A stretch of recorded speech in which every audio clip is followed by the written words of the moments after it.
ഹാരിസ് മദനി ഉഷാറായി മറുപടിയൊക്കെ ആയിട്ട് വന്നിട്ടുണ്ട്. ഹാരിസ് മദനിയുടെ ശിഷ്യഗണങ്ങൾക്ക് വളരെ സന്തോഷമായിട്ടുണ്ട്. ഞാൻ വീഡിയോ കണ്ടു. ഹാരിസ് മദനിയുടെ വീഡിയോ 2 തവണ കണ്ടു. പിന്നെ അത് ഇപ്പോൾ നമ്മൾ ലൈവിന് വേണ്ടി കട്ട് ചെയ്യാൻ വേണ്ടി 1 തവണ വീണ്ടും കണ്ടു. അപ്പോൾ അതുകൊണ്ട് വളരെ വിശദമായി തന്നെ ഹാരിസ് മദനിയുടെ വീഡിയോ കണ്ടു.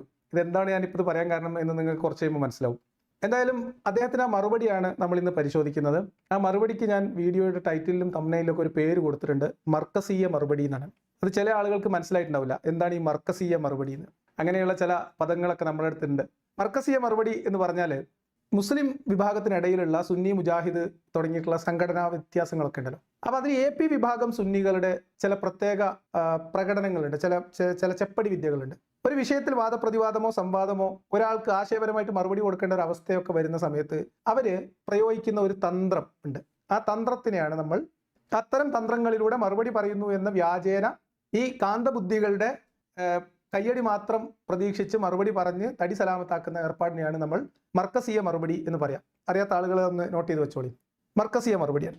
അപ്പോൾ എന്താണ് മർക്കസീയ മറുപടി എന്ന് ഞാൻ ഇത്രയും പറഞ്ഞിട്ട് മനസ്സിലാവാത്ത ആളുകൾക്ക് വേണ്ടി ഒരു ചെറിയ ഉദാഹരണം, ഹാരിസ് മദനിയുടെ മറുപടിയിൽ നിന്ന് തന്നെയുള്ള ഒരു ചെറിയ ഭാഗം ആദ്യം ആ ഒരു ഉദാഹരണം ഒന്ന് കണ്ടിട്ട് മർക്കസീയ മറുപടി എന്താണ് എന്നുള്ള ഒരു ധാരണ നിങ്ങൾക്ക് ഉണ്ടായിട്ട് വേണം നമ്മൾ ഇനി മുന്നോട്ട് പോകാൻ. അപ്പോൾ മാത്രമാണ് നിങ്ങൾക്ക് ഈ വീഡിയോ പൂർണ്ണമായിട്ട് മനസ്സിലാവുള്ളൂ. ഹാരിസ് മദനിക്ക് സമയം ഉണ്ടാവില്ല ഇത് കാണാൻ. എന്തായാലും ആ മറുപടി അറിയാവുന്നവർ ഒരുപാട് പേരുണ്ടാവും. എന്തായാലും നമുക്ക് അതിന്റെ ഒരു ഡെമോൺസ്ട്രേഷൻ കാണാം. ഇപ്പോൾ എന്ന് മാത്രമല്ല, ഉസ്താദുമാർ ഇങ്ങനെയൊക്കെ പീഡിപ്പിക്കുകയാണെങ്കിലും മുമ്പൊക്കെ അവരെ കൈകാര്യം ചെയ്തിരുന്നു. ഇപ്പൊ അവരോട് ബഹുമാനം കൂടിയത് കൊണ്ട് കൈകാര്യം ചെയ്യൽ പോലുമില്ല. പണ്ഡിതന്മാർ കൈകാര്യം ചെയ്യപ്പെടുന്ന ഒരു കാലം ഉണ്ടായിരുന്നു കുറച്ചു കാലം മുൻപ് വരെ. പക്ഷേ പണ്ഡിതന്മാരോട് പ്രത്യേകമായിട്ടുള്ള ബഹുമാനം ഇപ്പൊ ഏർപ്പെടുത്തിയതുകൊണ്ട് ആ പെരുമാറൽ പോലും നടക്കുന്നില്ല. അപ്പൊ പെരുമാറൽ പോലും ഇപ്പൊ നടക്കുന്നില്ല. പണ്ഡിതന്മാരോട് പ്രത്യേക ബഹുമാനം ഏർപ്പെടുത്തി എന്നാണ് മൂപ്പർ പറയുന്നത്. പക്ഷെ മൂപ്പർ പറയുന്നത് മുമ്പൊക്കെ ആയിരുന്നെങ്കിൽ പെരുമാറ്റം ഉണ്ടായിരുന്നു, ഇപ്പൊ പെരുമാറലില്ല എന്നാണ്. എന്നിട്ട് തൊട്ടടുത്ത നിമിഷം മൂപ്പർ പറയുന്നത് ആൾക്കാർ പെരുമാറുന്നതിനെ കുറിച്ചാണ്. ഒരൊറ്റ സെക്കൻഡിൽ ആദ്യം പറഞ്ഞതിന്റെ നേരെ വിപരീതം പിന്നെ പറയുകയാണ്. അന്തം വേണ്ടേ? അതെ, അന്തം വേണ്ടേ, വിവരം വേണ്ടേ? വിവരക്കേട് പറഞ്ഞാൽ എന്താ ചെയ്യുക? വിഡ്ഢികളോട് എങ്ങനെ മറുപടി പറയാ? ഇതിങ്ങനെ പുട്ടിൽ പീരിടുന്ന പോലെ ഇവരിടും. ഓക്കെ, അത് അവരുടെ ആത്മവിശ്വാസ കുറവ്. വേറെ ഇനിയിപ്പോൾ നമ്മളൊന്നും പറയണ്ട. ഇനി എന്താണ് ഞാൻ നേരെ തിരിച്ച് പറഞ്ഞത് ഒന്ന് കേട്ടോളി. പലയിടത്തും പീഡനത്തിനിരയാകുന്ന കുട്ടികളെ കേസിൽ നിന്ന് ഉസ്താദുമാരെ രക്ഷിക്കുകയും കമ്മിറ്റി ഉസ്താദിനെ ഒന്ന് കൈകാര്യം ചെയ്യുകയും 4 പിടപെടക്കുകയും ചെയ്ത് അവിടെ നിന്ന് ഉസ്താദിനെ തടി സലാമത്താക്കുന്ന പരിപാടി നടക്കുന്നുണ്ട്. എങ്ങനെയുണ്ട്? തൊട്ടു മുമ്പ് പറഞ്ഞത് പ്രത്യേക ബഹുമാനമൊക്കെ ഏർപ്പെടുത്തിയത് കൊണ്ട് കൈകാര്യം ചെയ്യലില്ല എന്ന്. എന്നാൽ ഉടനെ പറഞ്ഞത് കമ്മിറ്റിക്കാർ കൈകാര്യം ചെയ്യുന്നു, 4 പെടയൊക്കെ പടച്ച് ഉസ്താദിനെ സലാമത്താക്കി വിടുന്നു എന്നാണ്. ഇതാണ് മർക്കസീയ മറുപടിയുടെ ഒരു ഏകദേശ ചിത്രം. നോക്കൂ, ഏത് വിഷയത്തിലായിരുന്നു ഹാരിസ് മദനി വീഡിയോ ചെയ്തത്? എന്തായിരുന്നു ഞാനതിന് കൊടുത്ത മറുപടി? ആ മറുപടിയുടെ കോർ എന്തായിരുന്നു? അതിന്റെ ഏറ്റവും പ്രധാനപ്പെട്ട ആശയം എന്തായിരുന്നു എന്ന് നിങ്ങൾക്കൊക്കെ അറിയാവുന്ന ആൾക്കാരാണ്. അതുകൊണ്ട് നിങ്ങൾക്കിത് പെട്ടെന്ന് മനസ്സിലാവും. എന്നാൽ എന്റെ വീഡിയോ കേൾക്കാതെ ഹാരിസ് മദനിയുടെ വീഡിയോ മാത്രം കേൾക്കുന്ന ആളുകളെ സംബന്ധിച്ച് അല്ലാഹു അക്ബർ എന്ന് വിളിക്കാൻ അത് മതി. ഹാരിസ് മദനി ഇതാ ലിയാഖത്തിനെ മലർത്തിയടിച്ചു എന്ന് പറയാൻ അത് മതി. തക്ബീർ വിളിയും കിട്ടും. കാന്തക്കുട്ടികൾ ഹാപ്പി, AP കുട്ടികൾ ഹാപ്പി, ഹാരിസ് മദനിക്ക് സമാധാനം. എന്താ ഞാൻ പറഞ്ഞത്? പണ്ട് കാലത്തുണ്ടായിരുന്നത് പോലെ ഉസ്താദുമാരെ പെരുമാറുന്ന പരിപാടി നടക്കുന്നില്ല. അതിന് പല കാരണങ്ങളുണ്ട്. ആ കാരണം എന്താണെന്ന് ഉസ്താദ് ഈ വീഡിയോയുടെ അവസാനം യഥാർത്ഥത്തിൽ ഈ വീഡിയോയിൽ ഇദ്ദേഹം ഇത് പറയുന്ന ഭാഗത്ത് നമുക്കത് പരിശോധിക്കാം. ഞാനൊരു ഉദാഹരണം നിങ്ങളെ കാണിച്ചു എന്ന് മാത്രമേ ഉള്ളൂ. പ്രധാനപ്പെട്ട വിഷയങ്ങളിലേക്ക് മറുപടി പോകാതെ, കാര്യമായ വിഷയത്തിലേക്കൊന്നും തൊടാതെ, ഉരുണ്ടുമറിഞ്ഞ് രക്ഷപ്പെടാൻ വേണ്ടി എവിടെന്നെങ്കിലും ഒരു കൊക്കും കോണും വേറൊരു ഭാഗത്ത് പറഞ്ഞ ഏതെങ്കിലും ഒരു ഭാഗം കൂടിയും ചേർത്ത് വെച്ച് കണ്ടില്ലേ മറുപടി പറഞ്ഞു, മലർത്തിയടിച്ചു എന്ന് പറഞ്ഞിട്ട് ഒരു വ്യാജ ആനന്ദം മുഖത്ത് കാണിച്ച് രക്ഷപ്പെടും. ഇതാണ് മർക്കസീയ മറുപടിയുടെ ഒരു മുഖമുദ്ര. ഇങ്ങനെ മനസ്സിലാക്കിയാൽ മതി. ഇതേ നിലവാരം നിങ്ങൾ ഈ വീഡിയോയിൽ എനിക്ക് അദ്ദേഹം മറുപടി ഇറക്കിയിട്ടുള്ള ഈ വീഡിയോയിൽ മുഴുവൻ നിങ്ങൾക്ക് പ്രതീക്ഷിക്കാം. ഈ മറുപടിയിൽ പ്രധാനമായിട്ട് 4 എലമെന്റാണ് ഉണ്ടാവുക. ഒന്ന് വൈക്കോലായിരിക്കും, രണ്ടാമത്തത് കോട്ടിമാട്ടൽ എന്ന് പറയും. കോട്ടിമാട്ടൽ ഇപ്പോൾ നിങ്ങൾ കണ്ടത്, ഇതിനേക്കാളും ഭീകരമായ കോട്ടിമാട്ടലുകളുണ്ട്, അത് തിരിച്ചു വരും. മൂന്നാമത്തത് എന്താ പറയുക, ഉരുണ്ട് മറിച്ചിലായിരിക്കും. ചോദിച്ച ചോദ്യത്തിന് അപ്പുറം നമ്മൾ അക്ബർ സാഹിബിലായി അതും ഉപയോഗിക്കും. നാലാമത്തെ ഒരു പ്രശ്നം, നമ്മൾ പറഞ്ഞത് എന്താണെന്ന് തിരിയായുക. നമ്മൾ എന്താണ് പറഞ്ഞതെന്നുള്ളതിനെ കുറിച്ച് ഒരു ബോധം ഉണ്ടാവില്ല. പറഞ്ഞ കാര്യം ഒന്നുകിൽ മനസ്സിലായിട്ടുണ്ടാവില്ല, അല്ലെങ്കിൽ മനസ്സിലാവാത്തതുപോലെ അഭിനയിക്കും. ഈ 4 രീതിയിലാണ് ഇവരുടെ മറുപടികൾ സാധാരണഗതിയിൽ ഉണ്ടാവുക. ഇനി ഞാൻ ഇതൊരു മുൻവിധിയോടെ പറഞ്ഞു എന്ന് നിങ്ങൾ വിചാരിക്കേണ്ട. ഞാനൊരു 2-3 തവണ വീഡിയോ കേട്ടതുകൊണ്ട് എനിക്ക് മനസ്സിലായ ഒരു കാര്യം ഞാൻ നിങ്ങളുടെ അടുത്ത് പറഞ്ഞു. നിങ്ങൾ ഈ വീഡിയോ നിങ്ങളുടേതായ രീതിയിൽ കേട്ട് വിലയിരുത്തി അഭിപ്രായം പറഞ്ഞ് മുന്നോട്ട് പോകാം. അപ്പോൾ തുടക്കം തന്നെ എന്ത് പറഞ്ഞിട്ടാണ് അദ്ദേഹം എനിക്കുള്ള വീഡിയോയുടെ മറുപടി തുടങ്ങുന്നത് എന്ന് നമുക്ക് അവിടെ മുതൽ നിങ്ങൾക്ക് ഈ 4 എലമെന്റും ഇതിനകത്ത് കാണാൻ പറ്റും. അതിലേതാണ് അദ്ദേഹം ഇപ്പൊ പറഞ്ഞ മറുപടിയുടെ ഭാഗം എന്ന് നിങ്ങൾക്ക് മനസ്സിലാവുകയാണെങ്കിൽ നിങ്ങളത് കമന്റ് എഴുതിക്കോ. എന്റെ ലിയാഖത്തെ അങ്ങനെ ആരെങ്കിലും ഒരു കുറ്റം ചെയ്താൽ നമ്മളെ പോലെയുള്ള ആളുകൾക്ക് കൈകാര്യം ചെയ്യാൻ നിയമം അനുവദിക്കുന്നുണ്ടോ? അതുകൊണ്ട് ചില സ്ഥലത്ത് ആളുകൾ കൈകാര്യം ചെയ്യില്ല. എന്നാലോ ചില സ്ഥലത്ത് ആളുകൾ പെട്ടെന്നുള്ള ആ ദേഷ്യത്തിനും വെറുപ്പിനും അടിക്കാറുമുണ്ട് ഉസ്താദുമാരെ. അതൊക്കെ സാധാരണ മനസ്സിലാക്കാൻ പറ്റുന്ന ഒരു കാര്യമല്ലേ? അപ്പൊ അതൊക്കെ മനസ്സിലാക്കാവുന്ന കാര്യമാണ്. അത് നേരത്തെ പറഞ്ഞതിന്റെ ഒരു ബാക്കി ഒരു പീസ് അവിടെ കിടന്നതാണ്. അപ്പൊ നിങ്ങൾ കേട്ടു. അപ്പൊ ഞാനും അത്ര തന്നെ പറഞ്ഞോളൂ. ഇപ്പൊ പണ്ടത്തെ പോലെ കൈകാര്യങ്ങൾ നടക്കുന്നില്ല. അതിന് പല കാരണങ്ങളുണ്ട്. അതിലൊന്നാണ് ഉസ്താദുമാർ ഇങ്ങനെ പല പ്രശ്നങ്ങളിൽ പെടുമ്പോൾ ആ പ്രശ്നങ്ങൾ പുറം ലോകം അറിയുന്നതിനും അല്ലെങ്കിൽ ഇത് ചർച്ചയാവുന്നതിനും അതുവഴി ഇസ്ലാമിന്റെ ഇസ്സത്ത് നഷ്ടപ്പെടാതിരിക്കാനും വേണ്ടി നൈസിൽ ഒതുക്കി തീർത്ത് സലാമത്താക്കുന്ന പരിപാടി നടക്കുന്നുണ്ട്. അടി കൊടുത്തിട്ട് നടക്കുന്നുണ്ട്, കൊടുക്കാതെ നടക്കുന്നുണ്ട്. അതന്നെ ഞാൻ പറഞ്ഞിട്ടുള്ളൂ. മനസ്സിലായോ? ഇതിനെയാണ് കോട്ടിമാട്ട എന്ന് പറഞ്ഞിട്ട്. കോട്ടിമാട്ടൽ എന്താണെന്ന് മനസ്സിലാവാത്ത ആൾക്കാർ ഇപ്പോൾ ഈ സുന്നി മുജാഹിദ് തർക്കം, പ്രത്യേകിച്ച് AP സുന്നി മുജാഹിദ് തർക്കം, സംവാദം, വാദപ്രതിവാദം ഒന്നും കേൾക്കാത്തതിന്റെ പ്രശ്നമാണ് നിങ്ങൾക്ക്. അത് കേട്ടാൽ നിങ്ങൾക്ക് ഇത് കോട്ടിമാട്ടലൊക്കെ പെട്ടെന്ന് മനസ്സിലാവും. ഓക്കെ, ഇനി അദ്ദേഹം പറഞ്ഞു തുടങ്ങുകയാണ്. എനിക്കുള്ള മറുപടിയാണ്. ഒന്നാമത്തെ വായ തുറക്കുന്നത് തന്നെ ഈ 4-ൽ ഏതോ ഒരു കാര്യം പറയാനായിരിക്കും. കേട്ടോളി. ലിയാഖത്ത് എന്നെ മതത്തിൽ നിന്ന് പുറത്താക്കിയിരിക്കുകയാണ്. ഹാരിസ് മദനി മതം ഉപേക്ഷിച്ചു എന്നാണ് മനസ്സിലാക്കുന്നത്. മൂപ്പർക്ക് വല്ലാത്ത പൂതി ഉണ്ടാകും നമ്മളൊക്കെ ഒന്ന് മതം ഉപേക്ഷിച്ച് കിട്ടണമെന്ന്. അതിനുവേണ്ടി ഇവർ എത്രയോ നാളായി പണിയെടുക്കുന്നു. പക്ഷെ കാര്യമായിട്ടൊന്നും പ്രയോജനമില്ല. അതൊക്കെ കൊണ്ടായിരിക്കാം മൂപ്പർ ഇങ്ങനെയൊക്കെ ആഗ്രഹിക്കുന്നത്. എന്തു ആഗ്രഹിക്കാമല്ലോ. നോക്കൂ, ഒരു 30 സെക്കൻഡിനകത്ത് എത്ര കളവ് പറഞ്ഞു.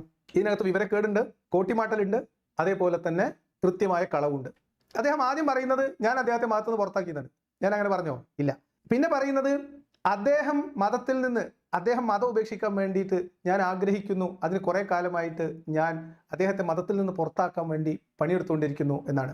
അദ്ദേഹം മതത്തിൽ നിന്ന് പുറത്തു കടന്നു എന്നോ അദ്ദേഹം മതത്തിൽ നിന്ന് ഞാൻ അദ്ദേഹത്തെ പുറത്താക്കിയെന്നോ ഹാരിസ് മദനി മതം ഉപേക്ഷിച്ചെങ്കിൽ എന്ന് ആഗ്രഹിച്ചിട്ടാണോ ഞാൻ മതവിമർശനം നടത്തുന്നത്? അപ്പോൾ ഇത്രയും ലളിതമായിട്ടാണ് ഇവർ നുണ പറയുക.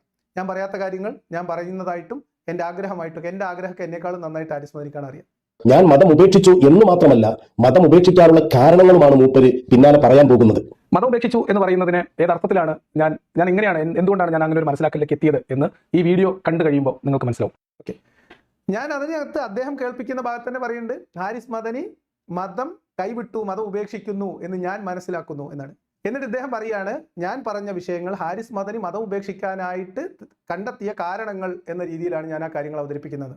ഇത് പറയാൻ തുടങ്ങിയാൽ വലിയ പ്രശ്നമാണ്.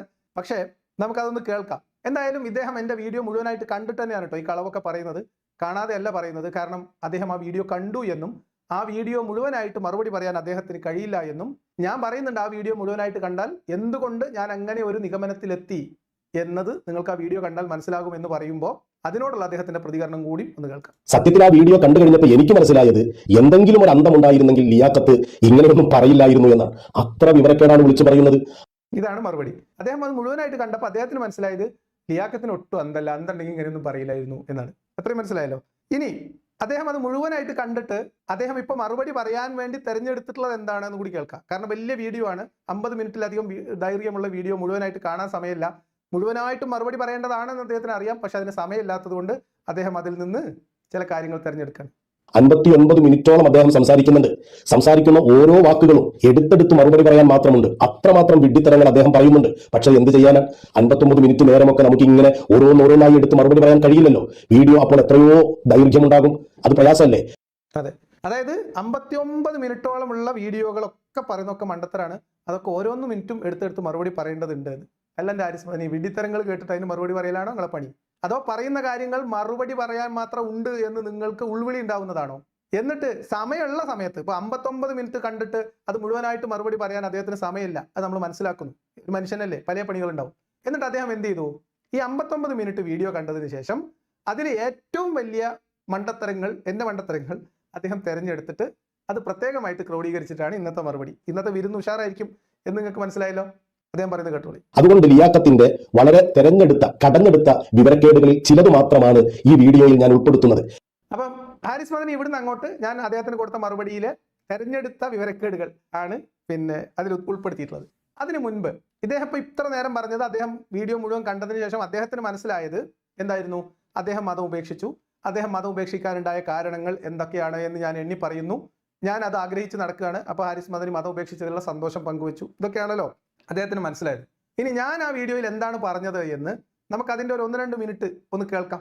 കാരണം എൻ്റെ വീഡിയോ കേൾക്കാതെ ഹാരിസ് മദനിയുടെ വീഡിയോ കേട്ടിട്ട് ഇപ്പോൾ ഇവിടെ കമന്റ് എഴുതാൻ വന്ന ചില ആളുകൾക്കും അല്ലെങ്കിൽ ഈ വീഡിയോ പിന്നീട് കാണുന്ന ആളുകൾക്കും ഉപകാരപ്പെടാൻ വേണ്ടി ആ വീഡിയോയിൽ ഞാൻ എന്താണ് ആ ടൈറ്റിൽ കൊണ്ട് ഉദ്ദേശിച്ചത് എന്നും ഞാൻ ആ വിഷയത്തിൽ എന്താണ് പറഞ്ഞതെന്നും ചെറുങ്ങനെ ഒന്ന് കേട്ടോളി. എന്തൊക്കെയാണ് ആ ക്രിയാത്മകമായ ഇടപെടലുകൾ, അത് ഹാരിസ് മദനി പറയും. അതിനു മുൻപ് ഇവിടെ എന്തുകൊണ്ടാണ് ഇസ്ലാമിക ധാർമ്മികത പഠിപ്പിക്കാൻ വീട്ടിൽ നിന്ന് പറഞ്ഞയക്കുന്ന കുട്ടികൾ അതേ ഇസ്ലാമിക ധാർമ്മികത പഠിപ്പിക്കാൻ ചുമതലപ്പെടുത്തിയ അധ്യാപകരാൽ ചൂഷണം ചെയ്യപ്പെടുകയും പീഡിപ്പിക്കപ്പെടുകയും ചെയ്യുന്നത് എന്നതിൽ നിന്നാണ് മതപരമായ മൂല്യങ്ങളിലൂടെ ഈ പ്രശ്നത്തെ തടയാൻ കഴിയില്ല എന്ന തിരിച്ചറിവിലാണ് ഹാരിസ് മദനി എത്തിയിട്ടുള്ളത് എന്നതാണ് പറയാൻ പോകുന്നത്. അതുകൊണ്ടാണ് ഞാൻ ഹാരിസ് മദനി മതം ഉപേക്ഷിച്ചു എന്ന് സംശയിക്കുന്നത്. ഹാരിസ് മദനി ഈ പ്രശ്നത്തിൽ മതപരമായ പരിഹാരം സാധ്യമല്ല എന്ന നിലപാടിലേക്ക് എത്തിയിട്ടുണ്ട്. അത് അദ്ദേഹത്തിന്റെ വീഡിയോയിൽ അദ്ദേഹം കൃത്യമായിട്ട് പറയുന്നുണ്ട്. എന്തുകൊണ്ടാണ് ഹാരിസ് മദനിക്ക് ഇപ്പൊ അങ്ങനെ നിലപാടെടുക്കേണ്ടി വരുന്നത്? നിങ്ങൾ ഇസ്ലാമായ മതി, ഇവിടെ വ്യഭിചാരം നടക്കൂല, പലിശ നടക്കൂല, ഇവിടെ കള്ളു കുടിക്കൂല, പെണ്ണ് പിടിക്കൂല, ഇതൊക്കെ ചെയ്യാൻ വേണ്ടിയിട്ടാണ് മതം വിടുന്നത്, മതം ഉപേക്ഷിച്ചാൽ ആകെ കുത്തഴിഞ്ഞു പോകും, കുത്തഴിഞ്ഞ ലൈംഗികത, എന്തൊക്കെ ആരോപണങ്ങളായിരുന്നു ഹാരിസ് മദനി നിങ്ങൾക്ക്, എന്തൊക്കെ അവകാശവാദങ്ങളായിരുന്നു നിങ്ങൾക്ക്? ഒരാൾ ഇസ്ലാം ആകുന്നതോടുകൂടി അയാൾ മാന്യനാകും എന്ന് നിങ്ങൾ വിചാരിച്ചു, നിങ്ങൾ അവകാശപ്പെട്ടു, നിങ്ങൾ വാദിച്ചു. എന്നിട്ട് ആ ഇസ്ലാമിക ധാർമ്മികത പഠിപ്പിക്കാൻ കെട്ടിയുണ്ടാക്കിയ പള്ളിയിൽ അവിടത്തേക്ക് വരിസംഖ്യയും ആ ഉസ്താദുമാർക്ക് ശമ്പളം കൊടുക്കുന്ന വീട്ടിൽ നിന്ന് ഉമ്മമാര് ചെലവിന് ചോറുണ്ടാക്കി കൊടുക്കുന്ന വീട്ടിൽ നിന്ന് ആ ഉമ്മമാരുടെ മക്കളെ ലൈംഗികമായിട്ട് ചൂഷണം ചെയ്യുകയും പീഡിപ്പിക്കുകയും ചെയ്ത് അറസ്റ്റിലാകുന്ന മൂല്യമാരെയും വെച്ചുകൊണ്ട് മദ്രസാ സ്ഥാപനങ്ങൾ നടത്തുന്ന നെറികേട്, വൃത്തികേട്, ഗതികേട് നാട്ടുകാർ മൊത്തം പറയാൻ തുടങ്ങി. സോഷ്യൽ മീഡിയ ഏറ്റെടുത്തു, വാർത്തകളിൽ നിറഞ്ഞു വരുന്നു. ഇനിയും നമ്മൾ മിണ്ടാണ്ടെന്നാൽ സംഗതി കൈവിട്ടു പോകും എന്ന തിരിച്ചറിവ് എന്തിന്റെ പേരിലാണെങ്കിലും ഹാരിസ് മദനി മതപരമായ ധാർമ്മികത പറഞ്ഞിട്ട് കാര്യമില്ല എന്ന് ഉസ്താദിന് മനസ്സിലായി. ഇതാണ് ഞാൻ പറഞ്ഞത്. മദ്രസകളിൽ പീഡനങ്ങൾ പെരുകുന്നു, വാർത്തകൾ പെരുകുന്നു, നിരന്തരം ഇത്തരം സംഭവങ്ങൾ ഉണ്ടാവുന്നു. ഇത് ഒറ്റപ്പെട്ട സംഭവമല്ല, ഇത്തരം സംഭവങ്ങൾ അധികരിച്ചു വരുന്നു. അതുകൊണ്ട് ഇതിനെതിരെ ക്രിയാത്മകമായിട്ടുള്ള പ്രതികരണം ഉണ്ടാവണം. അത് മുസ്ലിം സമൂഹത്തിന്റെ മൊത്തത്തിൽ എല്ലാവരുടെയും ഉത്തരവാദിത്തമാണ്. അതിന് നമ്മൾ ക്രിയാത്മകമായിട്ടുള്ള ചില നടപടികൾ സ്വീകരിക്കണം എന്നാവശ്യപ്പെട്ടുകൊണ്ടാണ് ഹാരിസ് മദനി വീഡിയോ ചെയ്തത്. ആ ക്രിയാത്മകമായ നടപടികളിൽ എവിടെയും ഇവർ തള്ളിമറിച്ചിരുന്നത് പോലെ ഇസ്ലാമികമായ ഒരു പരിഹാരമല്ല നിർദ്ദേശിക്കപ്പെട്ട് കണ്ടത്. ക്രിയാത്മകമായ പരിഹാരങ്ങൾ എന്താണ് എന്ന് നമുക്ക് ഈ വീഡിയോയുടെ അവസാന ഭാഗത്ത് ഒന്നുകൂടി പറയേണ്ടി വരും.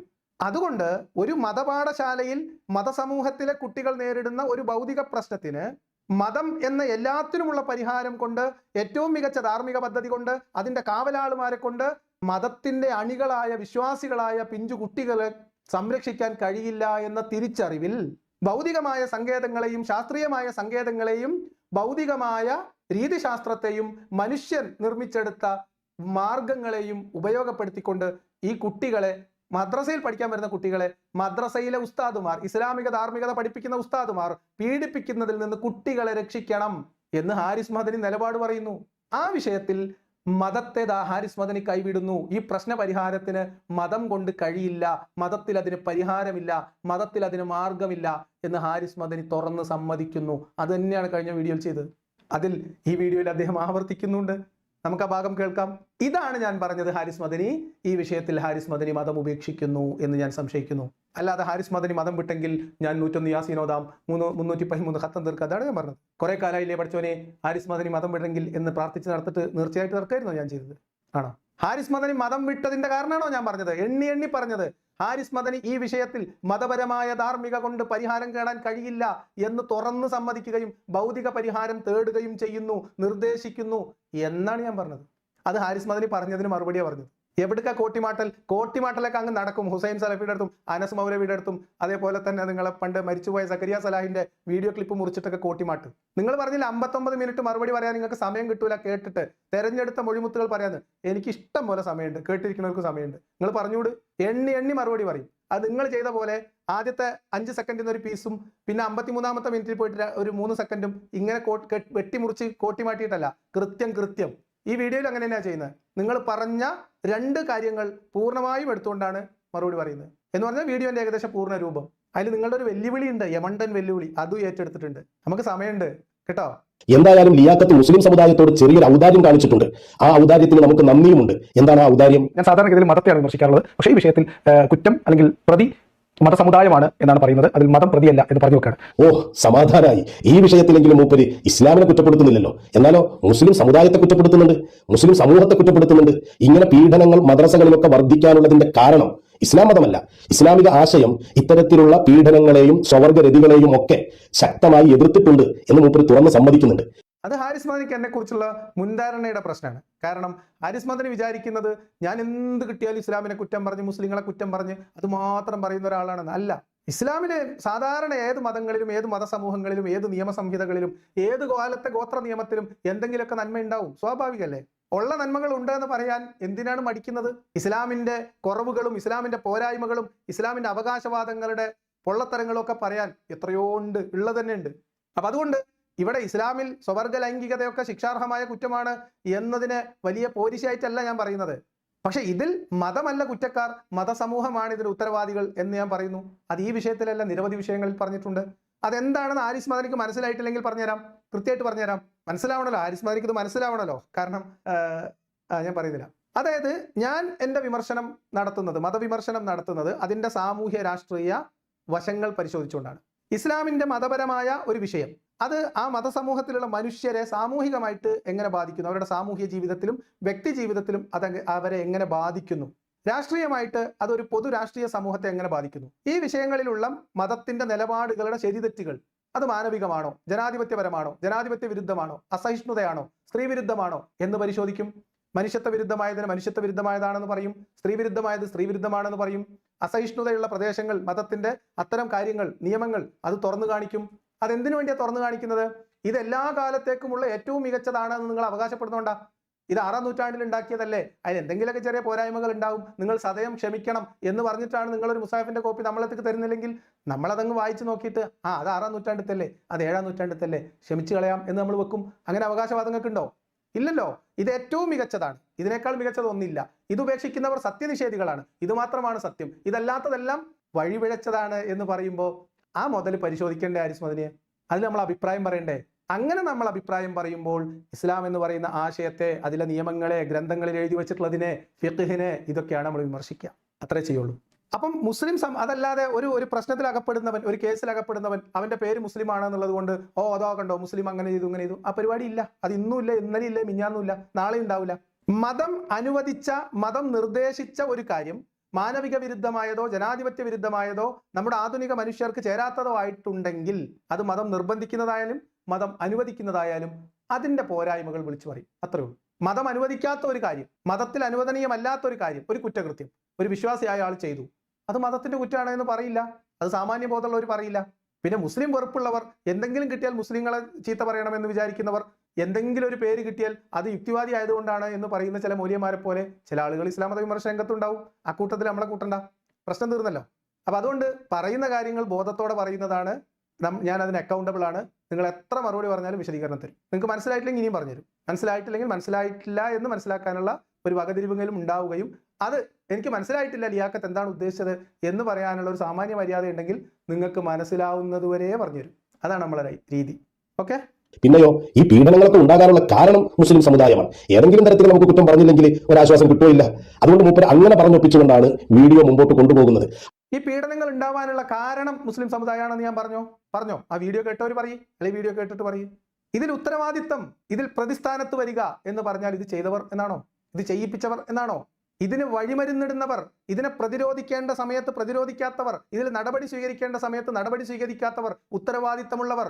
ആ അർത്ഥത്തിൽ മുസ്ലിം സമുദായം, ഉമ്മത്ത്, അതിന്റെ ഏറ്റവും ചെറിയ യൂണിറ്റ് മുതൽ അങ്ങോട്ട് മത നേതൃത്വം വരെ എല്ലാവർക്കും ഉത്തരവാദിത്തമുണ്ട്. ഹാരിസ് മദനി ഉൾപ്പെടെയുള്ള ആളുകൾക്ക് മദ്രസകളിൽ നടക്കുന്ന ഓരോ പീഡനത്തിനും ഉത്തരവാദിത്തമുണ്ട്. എന്താ സംശയം? അതിനിടയിൽ മൂപ്പര് പറയാണ് ഇങ്ങനെയൊക്കെയാണെങ്കിലും പീഡനങ്ങൾ നടക്കുന്നത് കൊണ്ട് ഇസ്ലാമിക ആശയം നാമാവശേഷമായി തകർന്നടിഞ്ഞ് ഇല്ലാതായി പോയി എന്ന് മൂപ്പര് പറയുന്നുണ്ട്. അവരുടെ തന്നെ വിശ്വാസികളായിട്ടുള്ള കുട്ടികൾ ആ മതം പഠിക്കാൻ വരുന്ന, ആ ധർമ്മം പഠിക്കാൻ വരുന്ന മതപാഠശാലകളിൽ പീഡനത്തിന് ഇരയാക്കുന്നു എന്ന് പറയുന്നതിന് വലിയ വ്യാപ്തിയുണ്ട്. അത് ആ മതത്തിന്റെ അവകാശവാദങ്ങളുടെ കടക്കൽ കത്തിവെക്കുന്നതാണ്. ആശയപരമായിട്ട് ആ മതം തകർന്നില്ലാതായി പോകുന്നതാണ്. ഇതിൽ എന്താ മനസ്സിലാവാത്തത് ഹാരിസ് മദനിക്ക്? ഹാരിസ് മദനിക്ക് എന്താ ഇതിൽ മനസ്സിലാവാത്തത്? ഇതിൽ ഇസ്ലാം കുറ്റം പറയാൻ പറ്റില്ല. പക്ഷെ ഈ പ്രശ്നം നടക്കുമ്പോൾ ഇസ്ലാമിന്റെ അവകാശവാദങ്ങളുടെ കടക്കിൽ മുസ്ലിങ്ങളുടെ, ഇസ്ലാമിസ്റ്റുകളുടെ, ഹാരിസ് മദനിയുള്ള പോലെയുള്ള ആളുകളുടെ അവകാശവാദങ്ങളുടെ കടക്കൽ കത്തിവെക്കുന്നതാണ്. നിങ്ങൾ പറയുന്നതാണ് ഇസ്ലാം എങ്കിൽ ആ ഇസ്ലാമിന്റെ ആശയം പൊളിഞ്ഞ് പാളീസായി പോകുന്നതാണ്. ആർക്കത് മനസ്സിലാവാത്തത്? ഹാരിസ് മദനിക്ക് മനസ്സിലായില്ല ഞാൻ എന്താ ഉദ്ദേശിച്ചത്? മനസ്സിലായിട്ടില്ലെങ്കിൽ ഞാൻ പറഞ്ഞുതരും, മനസ്സിലാവുന്നവരെ പറഞ്ഞുതരും. എന്തുകൊണ്ട് മദ്രസകളിൽ പീഡനം നടക്കുന്നു?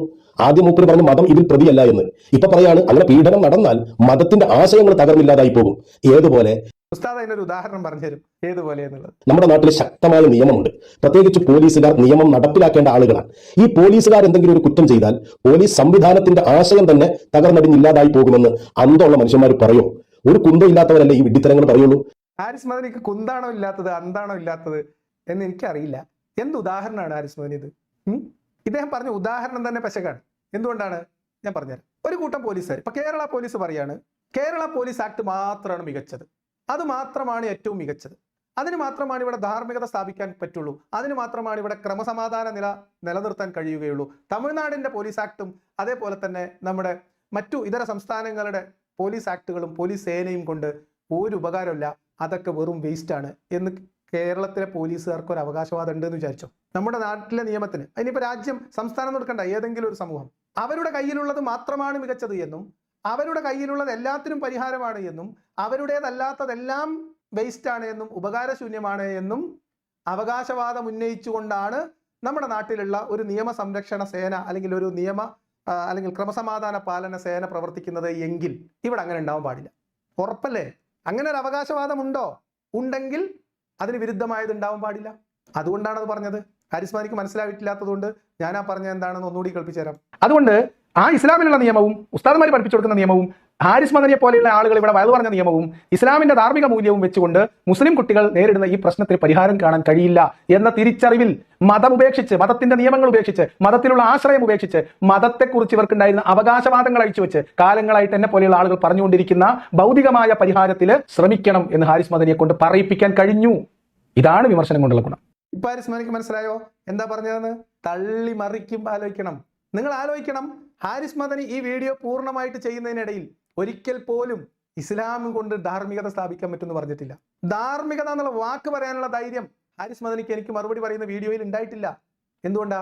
അതാണ് ഞാൻ പറഞ്ഞ കാര്യം. അതാണ് ഞാൻ പറഞ്ഞത്. അത് ഹാരിസ് മദനിക്ക് മനസ്സിലാവാത്തതിന് ഇപ്പൊ നമുക്ക് എന്ത് ചെയ്യാൻ പറ്റും? പിന്നെ മൂപ്പര് ഇങ്ങനെ പീഡനങ്ങളൊക്കെ നടക്കുന്നതിന്റെ ഉത്തരവാദികൾ ആരാണ് അതും പറയുന്നുണ്ട്, കൃത്യമായിട്ട് പറയുന്നുണ്ട്. പക്ഷെ കുറ്റവാളിയാണ് എന്ന് തെളിയിക്കാതിരിക്കാനുള്ള സകല കളികളും ഉമ്മത്ത് കളിക്കും എന്നുള്ളതുകൊണ്ടാണ് ഈ മദ്രസകളിലും പള്ളി ദർസുകളിലും നിരന്തരമായി നടന്നുകൊണ്ടിരിക്കുന്ന പീഡന പരമ്പരയുടെ ഉത്തരവാദി മദ്രസയിലേക്ക്, മതപാഠശാലയിലേക്ക് കുട്ടികളെ പറഞ്ഞയക്കുകയും അവിടത്തേക്ക് വരിസംഖ്യ കൊടുക്കുകയും ഈ മൂല്യമാർക്ക് കൊഴുപ്പ് കൂടാൻ ഇറച്ചിയും പത്തിരിയും വയറു നിറച്ചുണ്ടാക്കി കൊടുക്കുന്ന കുട്ടികളുടെ മാതാക്കൾ കൂടി ഉത്തരവാദികളാണ് എന്ന് പറയുന്നത് കൊണ്ട് ആ അർത്ഥത്തിലാണ് ഞാൻ ഇസ്ലാം മതത്തിലെ അല്ലെങ്കിൽ മുസ്ലിം സമുദായമാണ് ഇതിലെ ഒന്നാം പ്രതി എന്ന് ഞാൻ പറയുന്നത്. ഹാരിസ് മാനിക്ക് അതും മനസ്സിലായിട്ടില്ല. അത് മനസ്സിലായിട്ടില്ല എന്ന് മാത്രമല്ല, അതിനെ എങ്ങനെയാണ് വക്രീകരിച്ച് മറുപടി പറയാൻ ശ്രമിക്കുന്നത് കണ്ടോളി. അപ്പൊ ലിയാഖത്തിന്റെ ഭാഷയിൽ ഇങ്ങനെ പീഡനങ്ങളൊക്കെ നടക്കുന്നതിന്റെ കാരണവും അതിൽ പ്രതിസ്ഥാനത്ത് ഒന്നാമത് നിൽക്കുന്നതും ഉസ്താദുമാർക്ക് വയറ് നിറച്ച് കോഴിയും പത്തിരിയും ഒക്കെ കൊടുക്കുന്നത് കൊണ്ടാണെന്നാണ്. ആരൊക്കെയോ അങ്ങനെ കമന്റ് എഴുതുന്നു. അത് വായിച്ചിട്ട് മൂപ്പരങ്ങ് തട്ടിയതാണ്. അങ്ങനെ ഇറച്ചിയും പത്തിരിയും തിന്നുന്ന എല്ലാ ഉസ്താദുമാരും ഈ പണിയുമായിട്ട് നടക്കുന്നു എന്നാണ് ലിയാഖത്ത് പറയുന്നത്. 10,000-കണക്കിന് മദ്രസകൾ കേരളത്തിലുണ്ട്. ലക്ഷക്കണക്കിന് വിദ്യാർത്ഥികൾ പഠിക്കുന്നുണ്ട്. 10,000-കണക്കിന് അധ്യാപകർ ആ മദ്രസകളിലൊക്കെ പഠിപ്പിക്കുന്നുമുണ്ട്. പക്ഷേ ഇങ്ങനെ ചില സ്ഥലങ്ങളിൽ പീഡനങ്ങൾ നടക്കുന്നുണ്ട്. ആ നടക്കുന്നതിൽ ഒരു പരിധിവരെ വ്യാജ പരാതികളുമാണ്, അല്ലാത്ത യഥാർത്ഥത്തിൽ സംഭവിച്ചിട്ടുള്ള പ്രശ്നങ്ങളുമുണ്ട്. അത് എല്ലാ അധ്യാപകരുടെയും കണക്കെടുത്ത് നോക്കുമ്പോൾ ശരാശരിയിലും താഴെയാണ്. അപ്പൊ ഇറച്ചിയും പത്തിരിയൊന്നും തിന്നാൻ കൊടുത്തത് കൊണ്ടല്ല ഇങ്ങനെ ഉണ്ടാകുന്നത്. അങ്ങനെ കൊഴുപ്പ് കൂടിയ ഭക്ഷണം കൊടുത്തത് കൊണ്ടാണ് ഇത്തരത്തിൽ പീഡനങ്ങൾ വർദ്ധിക്കുന്നതെങ്കിൽ ഞാൻ ചോദിക്കട്ടെ, ലിയാഖത്തെ, സ്കൂളുകളിൽ അധ്യാപകർ പീഡിപ്പിക്കുന്നില്ലേ? അവർക്കൊക്കെ ആരെങ്കിലും കൊഴുപ്പ് കൂടിയ ഭക്ഷണം ഇങ്ങനെ ദിവസവും കൊടുത്തത് കൊണ്ടാണോ അവർ ഈ പണി നടത്തുന്നത്? എന്താണ് ലിയാഖത്തെ? പറയുന്നതിനെ കുറിച്ച് ഒരു അല്പമെങ്കിലും ബോധം വേണ്ടേ? ചിന്തിക്കണ്ടേ? നിങ്ങളൊക്കെ സ്വതന്ത്ര ചിന്തകരാണ് എന്നല്ലേ അവകാശപ്പെടുന്നത്? അതെ, ചിന്തിക്കണം, ബോധം വേണം. അതന്നെയാണ് ഹാരിസ് മദനിയോട് പറയാനുള്ളത്. നോക്കൂ, 1 മിനിറ്റിൽ താഴെ സമയം കൊണ്ട് എത്ര ഫാലസികളുടെ കൊടുമുടികൾ കയറിയിറങ്ങി ഹാരിസ് മദനി. എത്ര ഫാലസികൾ! 1, 2, 3 എന്തൊക്കെ പറഞ്ഞു? ഞാൻ എന്താ പറഞ്ഞത്? ഈ പറയപ്പെടുന്ന പീഡനവീരന്മാരായിട്ടുള്ള ഉസ്താദന്മാർക്ക് വെച്ചു വിളമ്പി കൊടുക്കുന്നവർ, കൊഴുപ്പ് കൂടിയ ഇറച്ചിയും പത്തിരിയും സ്പെഷ്യലായിട്ട് ഉണ്ടാക്കി കൊടുക്കുന്നവർ, അവർക്കും ഇതിൽ ഉത്തരവാദിത്തം ഉണ്ടെന്നാ പറഞ്ഞ്. അതിനർത്ഥം അവർ ഒന്നാം പ്രതിയാണെന്ന് ഞാൻ പറഞ്ഞു എന്നാക്കി. വീട്ടിലുള്ള അവർ ഉസ്താദുമാർക്ക് ഇറച്ചിയും പത്തിരിയും വാങ്ങി കൊടുക്കുന്നതുകൊണ്ടാണ് ഉസ്താദുമാർ പീഡിപ്പിക്കുന്നത് എന്ന് ഞാൻ പറഞ്ഞു എന്നാക്കി. മദ്രസകളിലുള്ള ഉസ്താദുമാർ മാത്രമാണ് ഇത്തരം പീഡനങ്ങളിൽ ഏർപ്പെടുന്നത് എന്ന് ഞാൻ പറഞ്ഞു എന്നാക്കി. എന്തൊക്കെ നുണ! അല്ലെന്റെ മദനി, നിങ്ങൾ ഈ ബിരുദം നേടുന്നതിനിടയിൽ നുണ പറയാനും കോട്ടിമാട്ടാനും പ്രത്യേക ട്രെയിനിങ്ങോ സിലബസോ ഉണ്ടോ? എനിക്ക് അറിയാൻ പാടില്ലായിട്ട് ചോദിക്കാം. ഈ AP സിലബസ് പഠിച്ചിറങ്ങിയ ആൾക്കാരുടെ ഒക്കെ കഥ ഇതാ. ഞാൻ വെറുതെ അല്ല ഈ മർക്കസിയൻ മറുപടി എന്ന് പേരിട്ടത്. 1 മിനിറ്റിൽ താഴെ സമയം കൊണ്ട് 6 നുണ, 6 കളവുകൾ, തിരിമറികൾ സമ്മതിച്ചു കേട്ടോ. പിന്നെ മൂപ്പർക്ക് ചില കാര്യങ്ങളിൽ വ്യക്തമായ ധാരണയുണ്ട് കേട്ടോ. അതിന്റെ മുമ്പ് ഒരു കാര്യം കൂടി പറയാം. എന്താ ഞാൻ പറഞ്ഞത്? കുട്ടികൾ പീഡിപ്പിക്കപ്പെടുന്നു, നടപടിയെടുക്കാൻ മദ്രസ കമ്മിറ്റികൾക്ക് കഴിയുന്നില്ല, രക്ഷിതാക്കൾക്ക് കഴിയുന്നില്ല. അതിനൊരു തീരുമാനമാകുന്നത് വരെ ഉസ്താദുമാർക്ക് വീട്ടിൽ നിന്ന് ചെലവുണ്ടാക്കി കൊടുക്കുന്ന പരിപാടിയില്ല എന്ന് പീഡനത്തിനിരയാവുന്ന കുട്ടികളുടേതുൾപ്പെടെയുള്ള രക്ഷിതാക്കളായിട്ടുള്ള സ്ത്രീകൾ, ഉമ്മമാർ നിലപാടെടുത്താൽ അവരുടെ ഉത്തരവാദിത്വം നിർവഹിച്ചു. മദ്രസകളിൽ ഒരു കുട്ടിയെ പീഡിപ്പിക്കുന്നു എന്ന വിവരം കിട്ടിയാൽ, അറിഞ്ഞാൽ അവർക്കെതിരെ നിയമ നടപടി ഉണ്ടാവുന്നത് വരെ ആ കാര്യത്തിന് വേണ്ടി നിലപാടെടുക്കുന്ന രക്ഷിതാക്കൾ ഉണ്ടായാൽ അവരുടെ ഉത്തരവാദിത്വം നിർവഹിച്ചു. അതുവരെ ഇതിന് പിന്നെ ഉത്തരവാദികളാണ്. പള്ളി കമ്മിറ്റികൾ കൃത്യമായിട്ട് മദ്രസയിൽ ഉസ്താദിനെ നിയമിക്കുമ്പോൾ ആ ഉസ്താദിന്റെ ക്രിമിനൽ പശ്ചാത്തലം, ആ ഉസ്താദിന്റെ പോലീസ് ക്ലിയറൻസ്, എന്തെങ്കിലും ഒരു പ്രശ്നം ഉണ്ടായാൽ കുട്ടികൾക്കോ രക്ഷിതാക്കൾക്കോ ഭയലേശമന്യേ ഈ കമ്മിറ്റിയെ കാര്യങ്ങൾ ധരിപ്പിക്കാനും അവർക്ക് അതിന് പരിഹാരം തേടാനുള്ള സംവിധാനം, അതിന് വ്യവസ്ഥാപിതമായിട്ടുള്ള സംവിധാനം, അതിന്റെ പ്രവർത്തന രീതി, ഇതൊക്കെ തയ്യാറാക്കി വെച്ചാൽ പള്ളി കമ്മിറ്റിന്റെ ഉത്തരവാദിത്വം തീർന്നു. അല്ലാത്ത കാലത്തോളം അവർ ഉത്തരവാദികളാണ്. മതസംഘടനകൾ, താന്താങ്ങളുടെ അഫിലിയേഷനുള്ള മതപാഠശാലകളിൽ ഇത്തരം പീഡന വീരന്മാരായിട്ടുള്ള ഒരാളും എത്തപ്പെടുന്നില്ല എന്ന് ഉറപ്പുവരുത്താനുള്ള നടപടികൾ ഉണ്ടാവണം. അങ്ങനെ ആർക്കെങ്കിലും ഒരു ക്രിമിനൽ സ്വഭാവമുള്ളവൻ അറിയാതെ എത്തിപ്പെട്ടാൽ അതിനുള്ള സാഹചര്യം അവിടെ ഉണ്ടാവാതിരിക്കാനുള്ള മുന്നൊരുക്കങ്ങൾ ഉണ്ടാവണം. അതൊക്കെ ചെയ്താൽ മതസംഘടനകളും ആ കാര്യത്തിൽ നിന്ന് രക്ഷപ്പെട്ടു. പെൺകുട്ടികൾക്ക് അവരവരുടെ പ്രശ്നങ്ങൾ പറയാൻ വനിതാ അധ്യാപകരുണ്ടാവണം. നിങ്ങൾ പെൺകുട്ടികൾ മൊത്തം മൂടി നടക്കണമെന്ന് പറയുകയും ചെയ്യും.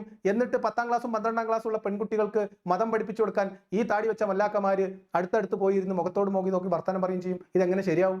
അപ്പൊ ഈ പ്രശ്നങ്ങൾ ഉണ്ടാവാതിരിക്കാനുള്ള സാഹചര്യങ്ങൾ ക്ലിയർ ആക്കുക എന്നത് ഓരോരുത്തരുടെ ഉത്തരവാദിത്തമാണ്. അതിൽ അവരവർക്ക് അവരവരുടേതായിട്ടുള്ള റോളുണ്ട്. അതാണ് ഞാൻ പറഞ്ഞത്. ഹാരിസ് മാനിക്ക് മനസ്സിലാവില്ല. മനസ്സിലായാൽ പിന്നെ ഹാരിസ് മദനി ആവില്ല. അതാണ് വ്യത്യാസം. അവർ തെറ്റുകാരാണെങ്കിൽ ശിക്ഷിക്കപ്പെടുത്തിയെന്ന് പറയുന്നിടത്ത് ആ തെറ്റും കുറ്റവും തെളിയിക്കാൻ ആവശ്യമായ നിയമപരമായ മുന്നോട്ട് പോക്കിൽ സഹകരിക്കാൻ കഴിയാതെ ബുദ്ധിമുട്ടുന്ന നിരവധി മുസ്ലിം കുട്ടികൾ, പീഡനത്തിനിരയായ കുട്ടികളും അവരുടെ ബന്ധുക്കളും ഉൾപ്പെടെയുള്ള ആളുകളെ കുറിച്ച് നമുക്ക് വ്യക്തമായ ധാരണയുണ്ട്. അല്ല ലിയാഖത്തെ, അങ്ങനെ വ്യക്തമായ ധാരണയുണ്ടെങ്കിൽ എന്താ ചെയ്യേണ്ടത്? പൗരബോധമുള്ള ഒരു വ്യക്തി എന്ന നിലയിൽ താങ്കൾ എന്താ ചെയ്യേണ്ടത്? വ്യക്തമായ ആ ധാരണയും അതിനുപോൽബലകമായ തെളിവുകളുമടക്കം ആ പീഡനത്തിനിരയായ കുട്ടികളെ സഹായിക്കുകയല്ലേ വേണ്ടത്? ഞാനിങ്ങനെ ഹാരിസ് മദനി പറയുന്നത് പോലെ മുട്ടിന് വിവരക്കേട് എടുത്തെടുത്ത് പറയേണ്ട കാര്യമില്ല എന്ന് എനിക്ക് ഉറപ്പുള്ളത് കൊണ്ടും ഇത് കേൾക്കുന്നവർക്ക് അത് മനസ്സിലാവും എന്നുള്ളത് കൊണ്ടാണ് കേട്ടോ പറയാത്തത്. പക്ഷെ ഇവിടെ അത് പറയാതിരിക്കാൻ പറ്റില്ല. എജ്ജാതി വിവരക്കേട പറയുന്നത്. ഈ തരത്തിൽ കുട്ടികളെ, പീഡനത്തിനിരയാവുന്ന കുട്ടികളെയും അവരുടെ രക്ഷിതാക്കളെയും സമ്മർദ്ദത്തിലാക്കുന്ന മതസമൂഹം ഇവിടെ ഉണ്ട് എന്ന് ഞാൻ പറയുമ്പോൾ, ഉമ്മത്ത് സമ്മർദ്ദം ചെലുത്തുന്നു എന്ന് ഞാൻ പറയുമ്പോൾ, അങ്ങനെ ഉണ്ടെങ്കിൽ ഞാൻ എന്താ ചെയ്യേണ്ടത് എന്ന് പറഞ്ഞിട്ട് ഇദ്ദേഹം പറയുന്ന നിർദ്ദേശങ്ങൾ കേട്ടോളൂ കേട്ടോ. എന്താ ചെയ്യേണ്ടതെന്ന് അദ്ദേഹം പറഞ്ഞുതരും. ഏറ്റവും കുറഞ്ഞത് ഇങ്ങനെ ഒരു കുട്ടി പീഡിപ്പിക്കപ്പെട്ടിട്ടുണ്ട്, പക്ഷേ മുസ്ലിമീങ്ങൾ ആകമാനം ആ കുട്ടിയെ പീഡിപ്പിച്ച ഉസ്താദിനെ സംരക്ഷിക്കുകയാണ്, പുറത്തു പറയാൻ പോലും പറ്റാത്ത രീതിയിൽ ആ കുട്ടിയും രക്ഷിതാക്കളും പ്രയാസം അനുഭവിക്കുകയാണ് എന്നൊക്കെ പറഞ്ഞിട്ട് പോലീസ് സ്റ്റേഷനിൽ കൊണ്ടുപോയി ഒരു വെള്ള പേപ്പറിൽ ഒരു പരാതി എഴുതി കൊടുത്തുകൂടെ ലിയാഖത്തെ? അല്ലെങ്കിൽ കോടതിയിൽ കൊണ്ടുപോയി ഒരു കേസ് ഫയൽ ചെയ്തുകൂടെ ലിയാഖത്തെ? വ്യക്തമായ ധാരണയുണ്ടെങ്കിൽ. അതുകൊണ്ടല്ലേ പൊന്നാര ഉസ്താദെ പറഞ്ഞത്, നിയമപരമായ നടപടി സ്വീകരിക്കാൻ എന്റെ പരാതി വേണ്ട. അവർക്ക് സ്വന്തമായി പരാതി കൊടുത്താൽ പോലും അതുമായിട്ട് മുന്നോട്ട് പോകാൻ കഴിയാത്ത സാമൂഹ്യ സമ്മർദ്ദം ഉണ്ടാകുന്നു, ഭീഷണി ഉണ്ടാകുന്നു എന്നാണ് ഞാൻ പറഞ്ഞത്. അങ്ങനെയുള്ളിടത്ത് ഞാൻ അങ്ങനെ സംഭവിച്ചിട്ടുണ്ട് എന്ന് പറഞ്ഞിട്ട് വേറെ പരാതി കൊടുത്താൽ എന്താ ഗുണം? ഹാരിസ് മാൻ, നിങ്ങൾ ഇങ്ങനെ ആയിപ്പോയല്ലോ. ഞാനൊരു പരാതി കൊണ്ടേ കൊടുത്താൽ എനിക്കറിയാവുന്ന ആളുകളുണ്ട്, എന്താ സംഭവിക്കുക ഹാരിസ് മാനെ? ഞാൻ വിവരക്കേട് എന്നൊക്കെ പറഞ്ഞപ്പം എല്ലാത്തിനും ഒരു കണക്കുണ്ടല്ലോ. നിങ്ങൾ എന്റെ സകല പ്രതീക്ഷയും തെറ്റിച്ചു കളഞ്ഞു. അതേപോലെ തന്നെ ലിയാഖത്ത് പറയുന്നത് ഇത്തരത്തിൽ പീഡിപ്പിക്കുന്ന ഉസ്താദുമാർക്ക് സമുദായത്തിലെ ഗുണ്ടകൾ സംരക്ഷണമൊരുക്കുന്നു എന്നാണ്. സമൂഹം, മതസംഘടനകൾ, മദ്രസ കമ്മിറ്റി, പള്ളി കമ്മിറ്റി, ഉമ്മത്ത് എല്ലാവരും കൂടി ഇടപെട്ട് പരാതി കോടതിക്ക് പുറത്ത് ഉസ്താദിന് ശിക്ഷ ലഭിക്കാത്ത തരത്തിൽ, ഉസ്താദ് കുറ്റവിമുക്തനായി പുറത്തു വരുന്നു എന്ന തരത്തിൽ വാർത്തകൾ സൃഷ്ടിക്കാവുന്ന തരത്തിൽ ഒതുക്കി തീർക്കുന്ന, ഇവരെ അതിന് നിർബന്ധിക്കുന്ന ഗുണ്ടായിസം സമൂഹത്തിൽ നടക്കുന്നുണ്ട്. അത് നിത്യകാഴ്ചയാണ്. അത് കേട്ടപ്പോൾ ഉസ്താദിന് ആകെ ഹാലിളകി. ഞാൻ പറഞ്ഞത് പച്ചയായ പരമാർത്ഥമാണ്. ഏതൊരു പള്ളി മഹലിലും ഏതൊരു മദ്രസ കമ്മിറ്റിക്ക് കീഴിലുള്ള വിദ്യാഭ്യാസ സ്ഥാപനത്തിന് കീഴിലും ഏതെങ്കിലും ഒരു കുട്ടിക്കോ രക്ഷിതാവിനോ ഉള്ള അനുഭവമാണ്, സാർവത്രികമാണ്, എല്ലാവർക്കും അറിയാവുന്നതാണ്. എന്താണ് അണിയറ രഹസ്യം, എന്താണ് അടുക്കള രഹസ്യം, അങ്ങാടിപ്പാട്ടാണ്, എല്ലാവർക്കും അറിയാം. എന്താ സംശയം? ഇത് കേട്ടപ്പോൾ ഹാരിസ് മദനിക്ക് സിരകളിൽ രക്തം തിളച്ചു. അദ്ദേഹം ഉടനെ ഒരു വെല്ലുവിളി. എന്താണ് ആ വെല്ലുവിളി? ആ കാഴ്ചയിൽ നിന്ന് ഒരെണ്ണം നിങ്ങൾ ഈ പറഞ്ഞ രീതിയിൽ ഏതെങ്കിലും ഒരു കുട്ടി പീഡിപ്പിക്കപ്പെടുന്നു, ആ കുട്ടിയെ പീഡിപ്പിച്ച ഉസ്താദിനെ സംരക്ഷിക്കുന്നു, എന്നിട്ട് ആ കുട്ടിയെ പീഡന പരാതിയിൽ നിന്ന് പിന്മാറാൻ വേണ്ടി നിങ്ങൾ ഈ പറഞ്ഞ ആളുകളൊക്കെ ഉണ്ടല്ലോ, ഇവരെല്ലാവരും കൂടി കാണിച്ച ആ ഗുണ്ടായിസം നിത്യ കാഴ്ചയാണെന്നല്ലേ? ഒരെണ്ണം മതി. ലിയാഖത്തെ ഒന്ന് കാണിക്കാമോ? ഞങ്ങളൊന്ന് കാണട്ടെ. തീർച്ചയായിട്ടും. ഹാരിസ് മാനിക്ക് ഇത്രയും ആഗ്രഹമുള്ള സ്ഥിതിക്ക് നമുക്കത് കാണിക്കാം. നാളെ ആവട്ടെ, നാളെ ഇതേ സമയത്ത് 9:30 നമ്മൾ ആ വിവരം ഹാരിസ് മദനി ആഗ്രഹിച്ച് ചോദിച്ചതല്ലേ, അപ്പൊ നമ്മൾ കൊടുക്കണ്ടേ? അതുകൊണ്ട് ഹാരിസ് മദനിക്ക് വിത്തും വേരും വ്യക്തിപരമായിട്ട് വന്നാൽ പേരും അഡ്രസ്സും ഉൾപ്പെടെ നിങ്ങൾ തയ്യാറാണെങ്കിൽ നമുക്ക് ഒരുമിച്ച് പോയിട്ട് കാണാവുന്ന തരത്തിൽ ഒരു സംഭവം ഞാൻ നിങ്ങളുടെ മുമ്പിൽ വെക്കാം. പക്ഷെ ആ സംഭവത്തിലെ കുട്ടിയുടെ വിവരങ്ങൾ ഇതൊന്നും പുറത്തു വരുന്ന തരത്തിൽ നമുക്ക് എന്ത് ചെയ്യാൻ പറ്റില്ല, പബ്ലിക്കായിട്ട് വീഡിയോയിൽ പറയാൻ പറ്റില്ല. അതിനെക്കുറിച്ച് നിങ്ങൾക്ക് ധാരണ ഉണ്ടോ ഇല്ലേ എന്ന് എനിക്കറിയില്ല. പക്ഷേ ഒരു പ്രദേശത്ത് നിരന്തരമായി നടന്നുകൊണ്ടിരിക്കുന്ന ഒരു പ്രശ്നത്തിൽ സ്പെസിഫിക് ആയിട്ടുള്ള വിവരങ്ങൾ എൻ്റെ കയ്യിലുണ്ട്. നിങ്ങൾ വന്നാൽ നമ്മൾ കൊണ്ടുപോകും. അതിനെക്കുറിച്ച് അവിടുത്തെ നാട്ടുകാർ, നിസ്കാരത്തഴമ്പുള്ള തലയിക്കെട്ടുള്ള താടി വെച്ച നിസ്കരിക്കുന്ന പള്ളി കമ്മിറ്റിയുമായി ബന്ധപ്പെട്ട് പ്രവർത്തിക്കുന്ന ഇപ്പോഴും ഇസ്ലാമിലുള്ള മുസ്ലിങ്ങളായിട്ടുള്ള മനുഷ്യർ, പാർട്ടി സ്വാധീനവും പള്ളി കമ്മിറ്റിയോടുള്ള അടുപ്പവും കൊണ്ട് മതനേതൃത്വവും പള്ളി കമ്മിറ്റിയും സമ്മർദ്ദത്തിലാക്കിയിട്ട് ആ പ്രശ്നങ്ങൾ ഒതുക്കി തീർക്കുന്നതിന്റെ, കുട്ടിയും കുടുംബവും നിയമപരമായി മുന്നോട്ട് പോകണമെന്ന് ആഗ്രഹിച്ചിട്ടും അതിന് അനുവദിക്കാതെ ഭീഷണിപ്പെടുത്തുന്നതിന്റെ ഒരെണ്ണം നിങ്ങൾക്ക് വേണ്ട തരാം. വ്യക്തിപരമായിട്ട് വന്നാൽ ഒരു 9 എണ്ണം തരാം. നിങ്ങൾ റെഡിയാണെങ്കിൽ, നടപടിയുമായിട്ട് മുന്നോട്ട് പോകാൻ നിങ്ങൾ തയ്യാറാണെങ്കിൽ പൂർണ്ണ പിന്തുണയുമായിട്ട് ഞാനും ഉണ്ടാവും. ആത്മാർത്ഥമായിട്ടായിരിക്കണം, ആളെ കളിയാക്കാനാവരുത്. അതുകൊണ്ട് ഈ ചോദിച്ച ചോദ്യത്തിനുള്ള ഉത്തരം നാളെ തരാം. ഹാരിസ് മാനി തയ്യാറായിട്ടിരുന്നോളൂ. നാളെ രാത്രി 9:30 ചോദിച്ചു വരുമ്പോൾ കൊടുത്താ ശീലം. അതുകൊണ്ടാണ്. പിന്നെ ചില സംഭവങ്ങൾ പുറത്തു പറയാതെ, അത് ചിലപ്പോൾ ആ കുട്ടിയുടെ വീട്ടുകാർ തന്നെ ആ കുട്ടിയുടെ ഭാവി ഓർത്ത്, ആ കുട്ടിയുടെ അഭിമാനമോർത്ത് ഈ ഉസ്താദിനെ 4 കൊടുത്ത് പറഞ്ഞു വിട്ടാൽ മതി, കേസൊന്നും ആക്കണ്ട എന്ന് പറഞ്ഞു പോകുന്ന സന്ദർഭം വരെയുണ്ട്. ഇയാൾ എന്ത് തേങ്ങയാണ് ഈ പറയുന്നത് എന്ന സിനിമ ഡയലോഗാണ് എനിക്ക് ഓർമ്മ വരും. ഒരു പ്രശ്നം ഉണ്ടാകുമ്പോൾ, മദ്രസയിൽ പ്രശ്നം ഉണ്ടാകുമ്പോൾ, കുട്ടിയും ഉസ്താദുമായിട്ടുള്ള പ്രശ്നം ഉണ്ടാകുമ്പോൾ വീട്ടുകാർ പറയാണോ പോലും എന്ത്, നാട്ടുകാർ അറിഞ്ഞാൽ നാണക്കേടല്ലേ എന്ന്. അപ്പൊ പള്ളി കമ്മിറ്റി എന്ത് ചെയ്യും, മദ്രസ കമ്മിറ്റി എന്ത് ചെയ്യും? ശരിയാണ്, നാണക്കേടാണ്, മുണ്ടണ്ട എന്ന് പറയുമോ? ഇതന്നെയല്ല എൻ്റെ പൊന്നാരം അതിനെ ഞാൻ പറഞ്ഞത്, ഇത് നിത്യ കാഴ്ചയാണെന്ന്. നിങ്ങൾ അതൊന്ന് വിശദീകരിച്ച് പറഞ്ഞു തരും. എന്തൊക്കെ സംഭവിക്കും, എന്തൊക്കെ സംഭവിക്കാൻ സാധ്യത ഉണ്ട് ഉസ്താദ് പറഞ്ഞുതരും. കാരണം എന്താണ്? അങ്ങനെ പീഡിപ്പിക്കപ്പെട്ടാൽ ഒരു കുട്ടി അവരുടെ അഭിമാനം തകർന്നുപോയി എന്ന് ചിന്തിക്കുന്ന കുറെ രക്ഷിതാക്കളുണ്ട്. സത്യത്തിൽ അങ്ങനെ ചിന്തിക്കേണ്ടതില്ല. ഇത്തരത്തിൽ ചെറിയ പഠിക്കാൻ വരുന്ന കുട്ടികളോട് തോന്നിയവാസങ്ങളും വൃത്തികേടും കാണിക്കുന്ന ആരാണോ അവരെ നിയമത്തിന്റെ മുമ്പിൽ എത്തിക്കണമെന്ന വാദവും അഭിപ്രായവും തന്നെയാണ് എനിക്കുള്ളത്. ഹാരിസ് മദനിക്ക് ഈ വീഡിയോയിലുള്ളത് എത്ര പറഞ്ഞാൽ മതി. അതെന്തുകൊണ്ടാ ഈ വീഡിയോ എനിക്ക് മറുപടി പറയാണ്? ഇത്രയെങ്കിലും പറഞ്ഞിട്ടില്ലെങ്കിൽ ശരിയാവില്ല. ഹാരിസ് മദനിക്ക് ഇങ്ങനെ അഭിപ്രായമുണ്ടോ? എത്ര കാലമായി നിങ്ങൾക്ക് ഉണ്ടായിട്ട്? ഹാരിസ് മദനിയുടെ മാത്രം അഭിപ്രായമാണോ, അതോ മൊത്തം മുസ്ലിം പണ്ഡിത സഭയുടെ അഭിപ്രായമാണോ, മഹല്ലുകൾക്ക് നേതൃത്വം കൊടുക്കുന്ന മതസംഘടനകളുടെ അഭിപ്രായമാണോ? ആണോ? പറയൂ. ആണെങ്കിൽ നിങ്ങൾ ഇടപെട്ട് ഇങ്ങനെ ഒരു പ്രശ്നം പറഞ്ഞിട്ടും ഇങ്ങനെ ഭയം പറഞ്ഞിട്ടും അവരെ പിന്തുണച്ച് കേസ് നടത്തി പ്രതികൾക്ക് ശിക്ഷ വാങ്ങിച്ചു കൊടുത്ത എത്ര കേസ് നിങ്ങളുടെ കയ്യിലുണ്ട്? നിങ്ങൾ പറയും. അഭിപ്രായം എല്ലാവർക്കും പറയാലോ. അതുകൊണ്ട് ഇത്തരത്തിൽ അവരെ ആരെയും സംരക്ഷിക്കേണ്ടതില്ല. പക്ഷേ ചില ആളുകൾ അങ്ങനെ ചെയ്യലുണ്ട്. അത് അവരുടെ കുട്ടികളുടെ ഭാവിയെക്കുറിച്ചും അവരുടെ അഭിമാനത്തെക്കുറിച്ചും ഒക്കെ ഓർത്തിട്ടാണ്. ഇതൊക്കെ നാട്ടിൽ പല രീതിയിലും കാര്യങ്ങൾ കൈകാര്യം ചെയ്യുന്നവരുണ്ട്. അതന്നെയാണ് എൻ്റെ മദനിയെ ഞാൻ പറഞ്ഞത് കേട്ടോ. ഇങ്ങനെ പല രീതിയിൽ ഈ ചിന്തയുണ്ടല്ലോ, എന്ത് കുട്ടിയുടെ ഭാവി, കുട്ടിയുടെ അഭിമാനം, വീട്ടുകാരുടെ മാനം എന്നൊക്കെ പറഞ്ഞിട്ട് അവർക്ക് സ്വയം തോന്നുന്നതല്ലാതെ പള്ളി കമ്മിറ്റി ഇടപെട്ടിട്ട് നമ്മളെ മദ്രസന്റെ ഭാവി, നമ്മളെ മദ്രസന്റെ സൽപ്പേര്, നമ്മളെ ദീനിന്റെ ഇസ്സത്ത്, ഒരു മുസ്ലിമായ ആളുടെ തെറ്റുകൾ മറച്ചു വെക്കേണ്ടുന്ന മുസ്ലിമായ മറ്റൊരു മനുഷ്യന്റെ ബാധ്യത തുടങ്ങിയിട്ടുള്ള മതപരവും ഭൗതികവുമായിട്ടുള്ള കാര്യങ്ങൾ മുൻനിർത്തി ഈ ആളുകളെ, രക്ഷിതാക്കളെ കേസുമായിട്ട് മുന്നോട്ട് പോകാൻ തീരുമാനിക്കുന്ന ആൾക്കാരെ സമ്മർദ്ദത്തിലാക്കാൻ, ഇതേ വൈകാരിക പ്രശ്നങ്ങൾ ഉയർത്തിക്കാണിച്ച് അതിനവരെ പ്രേരിപ്പിച്ച് വഴങ്ങാത്തവരെ ഭീഷണിപ്പെടുത്തി ഒറ്റപ്പെടുത്തി എല്ലാം ചെയ്യുന്ന പള്ളി കമ്മിറ്റിയും മദ്രസ കമ്മിറ്റികളും ഉമ്മത്തിന്റെ മതസംഘടനയുടെ ഗുണ്ടായുസവും നടക്കുന്നുണ്ട്. ഇതല്ലേ ഞാൻ പറഞ്ഞത്. അങ്ങനെ പലതും പലയിടത്തും നടക്കുന്നുണ്ടാവും. അത് കുട്ടികളുടെ വീട്ടുകാർ കുട്ടികളുടെ ഭാവി ഓർത്ത് ചെയ്യുന്നതാണോലോ ഹെജാദി ന്യായം. ലിയാഖത്തിന് അതൊന്നും അല്ല പ്രശ്നം. ഒരു പ്രശ്നത്തെ, ഒരു സമൂഹത്തിൽ ഉണ്ടാകുന്ന ഒരു പ്രശ്നത്തെ പരിഹരിക്കേണ്ടത് ആ പ്രശ്നക്കാരായിട്ടുള്ള ആളുകളെ ഭീഷണിപ്പെടുത്തിയിട്ട് പേടിപ്പിച്ചിട്ടല്ല. ബോധവൽക്കരണം എന്ന് പറഞ്ഞാൽ പോക്സോ കേസ് പറഞ്ഞാൽ പേടിപ്പിക്കലല്ല. നിങ്ങൾ എന്ത് ബോധവൽക്കരണത്തെ കുറിച്ച് പറയുന്നത്? എന്താണ് ബോധവൽക്കരണം എന്ന് മൂപ്പർക്ക് മനസ്സിലായിട്ടില്ല. എന്നോട് ചോദിക്കാൻ എന്ത് ബോധവൽക്കരണമാണിത്? ഇന്ന തെറ്റിന് ഇന്ന ശിക്ഷ കിട്ടും എന്ന് പറയുന്നത് ബോധവൽക്കരണം അല്ലേ? ആ എമുക്കളുടെ വിഷയത്തിൽ ഇപ്പൊ അതൊന്നും ബോധവൽക്കരണം അല്ലാതായിട്ടുണ്ടോ? നമുക്കറിയാം, നമ്മള് ടൂ വീലർ ഇരുചക്ര വാഹനം ഓടിക്കുമ്പോൾ ഹെൽമറ്റ് വെക്കണം. ഹെൽമറ്റ് വെച്ചില്ലെങ്കിൽ മരിക്കും, അപകടമുണ്ടാകും, അതുപോലെ ഫൈൻ അടക്കേണ്ടി വരും. ഇതൊക്കെ നമ്മൾ സാധാരണ പറയുന്നുണ്ട്. ഭീഷണിപ്പെടുത്താണ്. നിങ്ങൾ അത് ചെയ്തില്ലെങ്കിൽ അല്ലെങ്കിൽ ഇത് ചെയ്താൽ നിങ്ങൾക്ക് ഇന്നതൊക്കെ അനുഭവിക്കേണ്ടി വരുമെന്ന് ഭീഷണിപ്പെടുത്തലും താക്കീതും അതും ബോധവൽക്കരണമാണ്. ഇതൊക്കെ ആരോടാണ് പറയാ? എന്നാ പിന്നെ ഭീഷണിക്കും മുന്നറിയിപ്പിനും എല്ലാത്തിനും കൂടി ബോധവൽക്കരണം ഒറ്റ പേരിട്ടാ പോരെ. ഭീഷണിയാണോ ബോധവൽക്കരണം? ഹെൽമെറ്റ് ഇട്ടില്ലെങ്കിൽ ഫൈൻ അടക്കേണ്ടി വരും എന്ന് പറയുന്നതിനാണോ ബോധവൽക്കരണം എന്ന് പറയാ? എവിടുന്നാണ് വരുന്നത്? ബോധവൽക്കരണം പോയിട്ട് ഇച്ചിരി ബോധമെങ്കിലും വേണ്ടേ? എന്നെ കൊണ്ട് പറയിപ്പിക്കുന്നതാണ് ഹാരിസ് മദനി. നിങ്ങൾക്ക് ആവശ്യത്തിനധികം വിവരക്കേട് സമ്പാദിക്കാം, അതിനൊന്നും ആർക്കും തർക്കമില്ല. പക്ഷെ അത് പബ്ലിക്കിൽ വന്ന് വിളമ്പുമ്പോൾ നിങ്ങളുടെ സംഘടനയിൽപ്പെട്ട കുട്ടികൾ മാത്രം, തക്ബീർ വിളിക്കാൻ പഠിച്ച കുട്ടികൾ മാത്രം കേൾക്കുള്ളൂ എന്ന് വിചാരിക്കരുത്. അതാണോ ബോധവൽക്കരണം? സീറ്റ് ബെൽറ്റ് ധരിക്കണം, ട്രാഫിക് നിയമങ്ങൾ പാലിക്കണം, അതുമായി ബന്ധപ്പെട്ട് ബോധവൽക്കരണ സെമിനാറുകൾ സംഘടിപ്പിക്കുകയാണെന്ന് വിചാരിക്കുക. നമ്മുടെ നാട്ടിൽ മോട്ടോർ വാഹന വകുപ്പ് റോട്ടിൽ ഇറങ്ങുന്നു, ബൈക്ക് തടഞ്ഞു നിർത്തിയിട്ട് പറയുന്നു, ഇവിടെ നോക്ക് ഹെൽമെറ്റ് വെച്ചില്ലെങ്കിൽ 500 റുപ്യ പിഴ, അല്ലെങ്കിൽ അത്. ഇതാണ് ബോധവൽക്കരണം? അതോ ഹെൽമെറ്റ് വെക്കേണ്ടത് എന്തിനാണ്, എന്താണ് ഹെൽമെറ്റ്, അതാണ് അതിന്റെ ഗുണം, അത് വെച്ചാൽ അയാൾക്കുള്ള ഗുണം എന്താണ്, സമൂഹത്തിനുള്ള ഗുണം എന്താണ്, മറ്റുള്ളവർക്കുള്ള ഗുണം എന്താണ്, അത് വെച്ചിട്ടുണ്ടായില്ലെങ്കിലുള്ള പ്രശ്നം എന്താണ്, ഇത് പറഞ്ഞു കൊടുക്കുക. ഇതിനാണ് ബോധവൽക്കരണം എന്ന് പറയാം. മറ്റത് മുന്നറിയിപ്പാണ്, പിഴ അടക്കേണ്ടി വരും എന്ന് പറയുന്നത്. CCTV ക്യാമറ വെച്ചിട്ടുണ്ട് എന്ന് പറയുന്നത് ബോധവൽക്കരണമല്ല, മുന്നറിയിപ്പാണ്. അതായത് ബോധവൽക്കരണം കൊണ്ടും ഫലം കാണില്ല എന്ന് തോന്നുന്ന ആളുകളെ ഉദ്ദേശിച്ചുകൊണ്ടുള്ള മുന്നറിയിപ്പ്. പിന്നെ അതാ പറയാം, ബോധവൽക്കരണമല്ല. ആരോട് പറയാം? എന്റെ മനസ്സമാധാനത്തിന് പറയാം. ഹാരിസ് മദനിക്കിനോട് വേറെ ഒന്നും തോന്നണ്ട കേട്ടോ. അതാണ് ബോധവൽക്കരണം. ഇദ്ദേഹം ഇത് പറയുന്നത് എപ്പോഴാ? റേഞ്ചിന് ആളുകളെ വിളിക്കണം. ഏത് ഉസ്താദുമാരെ മൊത്തം റേഞ്ച് മീറ്റിങ്ങുകൾ വിളിച്ചിട്ട് അവരോട് പറയാം, ബോധവൽക്കരണം നടത്തുക. മദ്രസകളിൽ കുട്ടികളെ പീഡിപ്പിക്കപ്പെടാതിരിക്കാനുള്ള ബോധവൽക്കരണം. എന്താണ്? അങ്ങനെ നിങ്ങൾ തൊടുക പിടിക്കേ കുട്ടികളെ പീഡിപ്പിക്കുകയൊക്കെ ചെയ്താൽ നമ്മുടെ നാട്ടിൽ പോക്സോ എന്ന് പറയുന്ന ഒരു നിയമമുണ്ട്. വലിയ പുലിവാലാണ്, ജാമ്യം കിട്ടൂല, ജയിലിൽ പോയി കിടക്കേണ്ടി വരും എന്ന് ഉസ്താദുമാരെ ബോധവൽക്കരണം ചെയ്യുക. അതാണ് ബോധവൽക്കരണം. ആണെങ്കിൽ നിങ്ങൾ ചെയ്തോട്, നമുക്കെന്താ പ്രശ്നം? നിങ്ങളെ റേഞ്ച്, നിങ്ങളെ ഉസ്താദുമാരെ, നിങ്ങളെ കുട്ടികൾ, നിങ്ങളെ ബോധം നിങ്ങൾ വൽക്കരിക്കേ എന്തെങ്കിലും ചെയ്യും. ഞാൻ പബ്ലിക്കായിട്ട് പറഞ്ഞാണ്, നിങ്ങൾ മാത്രം ഉദ്ദേശിച്ച് പറഞ്ഞല്ല. നിങ്ങൾ ക്ഷമിച്ചാളി. എന്നിട്ട് പിന്നെ മൂപ്പരുടെ പ്രശ്നം ഞാൻ പറഞ്ഞു, പള്ളി മദ്രസ കമ്മിറ്റിക്കാര് മദ്രസകളിൽ CCTV ക്യാമറ വെക്കണമെന്ന്. മൂപ്പരെ കൈയടിച്ച് പ്രോത്സാഹിപ്പിക്കുകയാണ്. കൈയടിച്ച് പാസ്സാക്കണം. ഹാരിസ് മദനിനെ നമ്മൾ പൂർണ്ണമായും സപ്പോർട്ട് ചെയ്യണം. എല്ലാ മദ്രസകളിലും കുട്ടികളും ഉസ്താദുമാരും ഇടപെടാൻ സാധ്യതയുള്ള സകലയിടത്തും CCTV ക്യാമറകൾ വെക്കണം, നിർബന്ധമായിട്ട് വെക്കണം. പള്ളി ദർസുകളുടെ തട്ടുമ്പുറത്തും വെക്കണം. എന്താ പറ്റൂലേ? പറ്റും, ഞങ്ങൾക്കൊരു പ്രശ്നമില്ല, എല്ലായിടത്തും വെക്കണമെന്ന് തന്നെയാണ് പറയുന്നത്.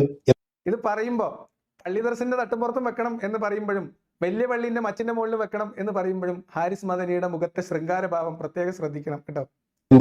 വലിയ പള്ളിന്റെ മച്ചിന്റെ മുകളിൽ CCTV വെക്കണം. ഹാരിസ് മദനിയെ പറഞ്ഞു കൊടുക്കണം. നിങ്ങള് പറയാനേ CCTV വെക്കണം, ഒരു പ്രശ്നമില്ല, എല്ലായിടത്തും CCTV വെക്കണം. ഈ നേരത്ത് പറയാൻ പറ്റുമെന്ന് അറിയില്ല. നമ്മുടെ നാട്ടിലൊക്കെ ഉണ്ടായിരുന്ന ഒരു കഥയുണ്ട്, ഒരു കഥ. ഇതൊരു കഥയായിട്ട് എടുത്താൽ മതി, ഇത് ഇതുമായിട്ട് കണക്ട് ചെയ്യണ്ട. ഇത് എത്രത്തോളം ഇതാണെന്നൊന്നും അറിയില്ല, എന്തോ പോട്ടെ. പറയാന്ന് പറഞ്ഞു പോയില്ലേ, പിന്നെ ഉസ്താദ് ഈ പറയുമ്പോൾ അവിടത്തേക്ക് ആപ്റ്റ് ആയിരിക്കും, അതുകൊണ്ട് പറയാതെ വേറെ തരമൊന്നുമില്ല. മലബാർ പ്രദേശങ്ങളിൽ പള്ളി ദർസുകളിൽ പഠിക്കുന്ന കുട്ടികൾ പരസ്പരം പറഞ്ഞിരുന്നതായിട്ട് പുറത്ത് പ്രചരിച്ചിരുന്ന ഒരു കഥ. മുക്രി വന്നിട്ട് സുബഹിക്ക് ബാങ്ക് കൊടുക്കും. അപ്പൊ സുബഹി ബാങ്കിൽ ഒരു പ്രത്യേക സാധനമുണ്ട്, മീൻസ് ഒരു പ്രത്യേക വചനമുണ്ട് സുബഹിക്ക് മാത്രമുള്ളത്. എന്താണ്?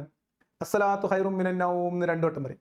എന്താ അതിന്റെ അർത്ഥം എന്ന് വെച്ചാൽ നിസ്കാരം ഉറക്കത്തെക്കാളും ശ്രേഷ്ഠമാണ് എന്നാണ് വിളിച്ചു പറയുന്നത്. അപ്പൊ ഇത് കേൾക്കുമ്പോൾ കുട്ടികൾ പറയത്രേ, അതിന് ഞങ്ങൾ എപ്പോഴാണ് ഉറങ്ങിയത്? ഇതൊരു കഥയാണ്, ഇതങ്ങനെ പ്രചരിച്ചിരുന്ന നാട്ടിൽ അങ്ങനെ കുറെ കഥകളുണ്ടല്ലോ, അതുപോലത്തെ ഒരു കഥയാണ്. ഇഷ്ടപ്പെടാത്തവർ ക്ഷമിച്ചാളി, ഞാൻ അതിനകത്തൊന്നും പറഞ്ഞിട്ടില്ല. അപ്പൊ പറഞ്ഞു വന്നത്, CCTV വെക്കണം എന്ന് ഞാൻ പറയുന്നത് ഭൗതികമായ പരിഹാരങ്ങൾ ഇതിന് തേടണം എന്ന് ഹാരിസ് മദനി പറഞ്ഞതൊക്കെ മതപരമായ മൂല്യങ്ങൾ പറഞ്ഞു പേടിപ്പിച്ചിട്ട് കാര്യമില്ല. ബോധവൽക്കരണമായാലും ഭീഷണിപ്പെടുത്തലായാലും മതം പറഞ്ഞിട്ട് കാര്യമില്ല എന്നാണ് ഞാൻ പറഞ്ഞത്. ഏതുപോലെ?